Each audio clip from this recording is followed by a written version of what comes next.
so great to see everybody here. And thank you so much for coming. I would really like to thank the Home Range Winery. We drove up about a month ago and said, wow, you have a cool winery. Can we have a launch here? And Susan and Peter just embraced us and said, sure, and everything's gratis and anything we could do to help.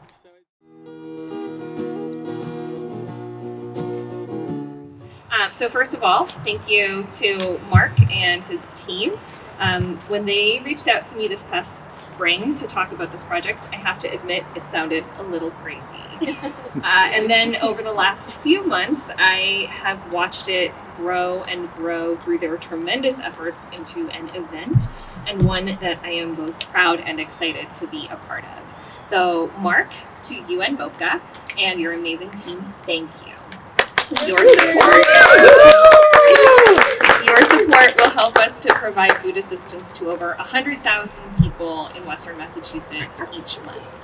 We do that by distributing food through a network of over 200 member agencies and direct distribution programs across the 4 counties of Western Massachusetts.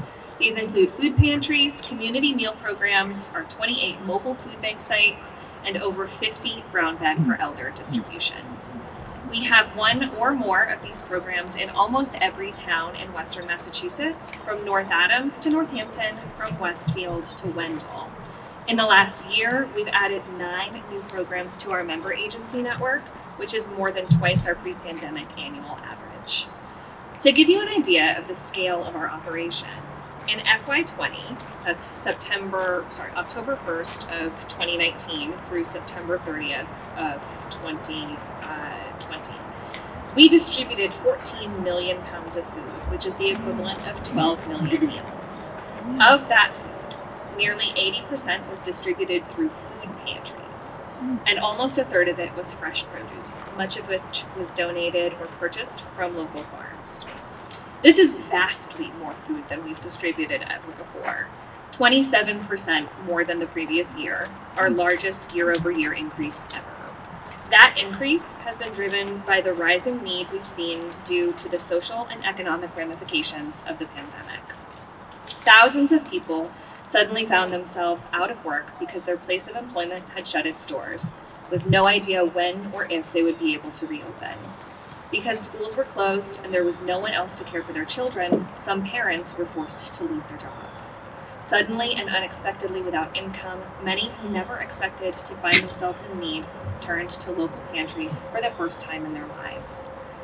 Folks, it has not been easy to meet this level of increased need, and I have to tell you that our member agencies have done so with grace, compassion, resilience, and love, putting their own health and safety on the line to make sure that their neighbors had enough to eat.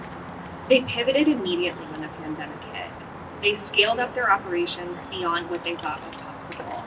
They moved grocery distributions outside and started placing pre-packed boxes into the trunks of their neighbors' cars. Many meal programs shifted to takeout only and began providing delivery for the first time. Empty schools provided gymnasiums and cafeterias to allow pantries to pack boxes while maintaining safe distance. It was amazing to watch and humbling to be a part of. I'd like to share with you some comments from one of our member agency partners. This is from an email from Jonathan. I had the privilege and honor of meeting every individual who waited in line and drove up with their trunk open, many for the first time ever in a food line. Believe me when I tell you, I could tell who they were. Cars and trucks that are new, sheepish looks on their faces, tears in many eyes, and some stories that were heartbreaking. But I knew that my job was to love them, each and every one of them, not for me, but for you and everyone at the food bank. My job was not just to make light of it or talk about the weather, but to assure them that everyone cares, and we are there to at least attempt to fulfill the basic human need of food. To assure them, some of them my friends, that there are people in this world that are good and decent and that truly care for you as a person and a family. Now fast forward to this year. In June of 2021, the most recent month for which we have data, our network provided food assistance to over 105,000 individuals. That's compared to 107,000 individuals in June of 2020, a 1.3% decrease. And that's a good thing. We love to see our numbers go down. If it were up to us, they would keep going down all the way to zero. We would love to work ourselves out of the job. However, this number is still nearly 10% higher than in June of 2019, when our network served about 96,000 individuals. So this indicates that food insecurity in our region is still high due to the COVID-19 pandemic. And this fall, food insecurity is expected to increase further since COVID-19 unemployment benefits expired on August 31st. This crisis is far from over, and we can't meet it without help from people like Mark and his team, and people like you who are here supporting him as he and Mocha start off on this journey. Mark, we are so grateful for your support. Thank you for all you've done to raise awareness and funds to support our work and the work of our peer organizations across the state. And thank you for allowing me to share a little about our work today.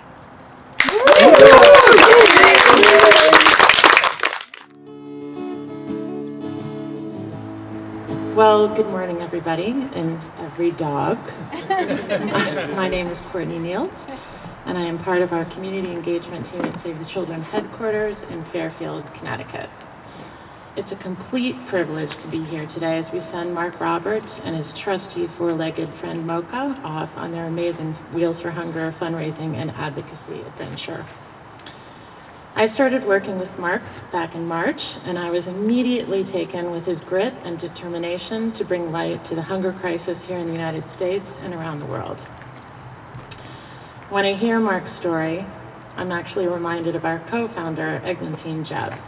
Believe it or not, in 1919, when Eglantine Jebb founded Save the Children, her conviction that children have the right to grow up healthy, educated, and safe wasn't a mainstream idea.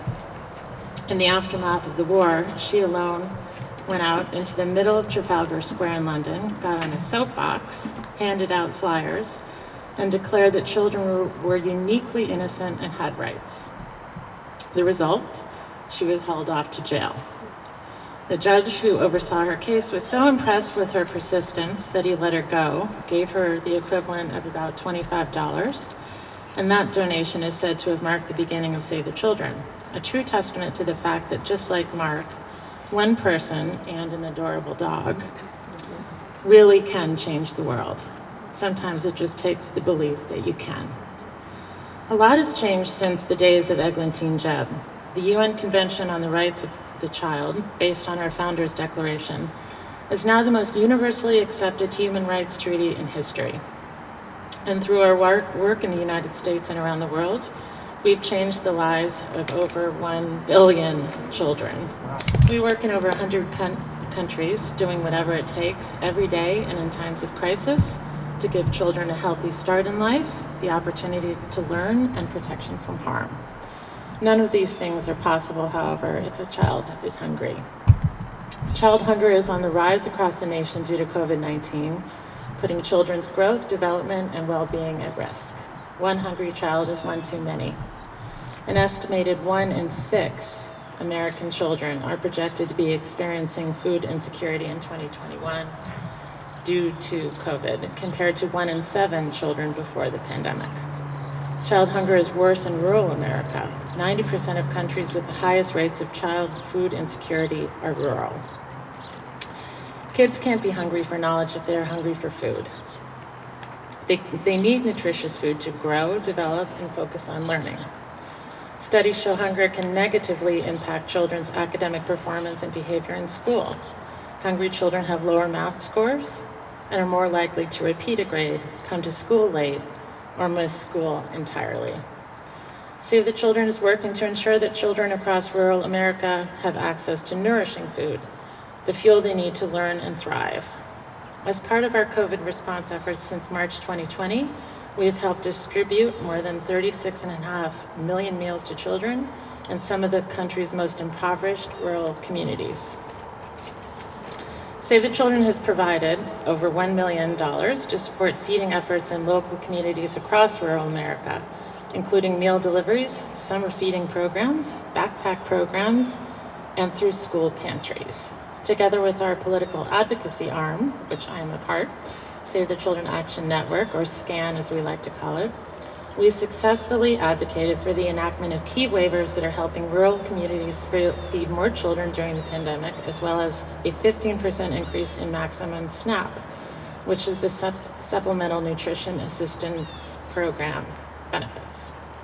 With no clear proven best practices for addressing child hunger in rural areas, Save the Children is designing and testing new solutions for addressing rural child hunger. An example is our cash transfer pilot project that has provided more than 700 families in Kentucky and California with cash assistance. On the global front, a record-level hunger crisis is threatening children's lives. Without swift action, hunger levels will rise exponentially. Globally, more than 41 million people are facing emergency levels of food insecurity, which is really astounding, including more than 5.7 million children under the age of 5. Already rising hunger is worsened due to increased conflict and the impacts of the climate crisis on the COVID-19 pandemic. In all regions of the world, millions of families are already having to make difficult choices to ensure they have enough to eat, and millions are skipping meals. By 2022, the number of acutely malnourished children could rise by as much as 13.6 million. Save the Children has launched its largest ever fundraising appeal to save lives now and create long-term solutions. Save the Children is helping families buy food and necessities and generate income in a screening for and treating acute malnutrition in children. We've created a global famine prevention and response task force, and we're scaling up on integrating programs. Save the Children is prioritizing 13 countries, which are Afghanistan, Burkina Faso, Democratic Republic of Congo, Ethiopia, Mali, Niger, Nigeria, Somalia, South Sudan, Syria, Venezuela, and Yemen. Save the Children has been responding to hunger crises for over 100 years. Our experience tells us that today's global emergency requires an unprecedented commitment if we want to save lives and reverse trends. Mark and Mocha represent just the sort of unprecedented commitment I'm talking about. Their willingness to push outside of their comfort levels, raise funds, and shine a spotlight on the world's hunger problem is not only inspiring, but downright heartwarming. I'm so happy to be here today to give Mark and Mocha my well wishes, my support, and my sincere appreciation from all of us at Save the Children. We will be thinking of you and rolling along in spirit.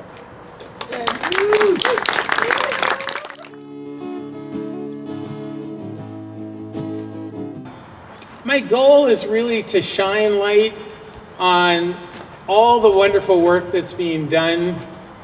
Mocha and I are going from Canaan, New York, to West Stockbridge, to Boston, to Provincetown. And in that 7 weeks, I hope we can create a space where newspapers and TV and radio and everybody on social media can talk about hunger and what are the solutions. This doesn't have to be the way it is. I'm challenging every person in Massachusetts either to donate to us or to donate to your local hunger organization.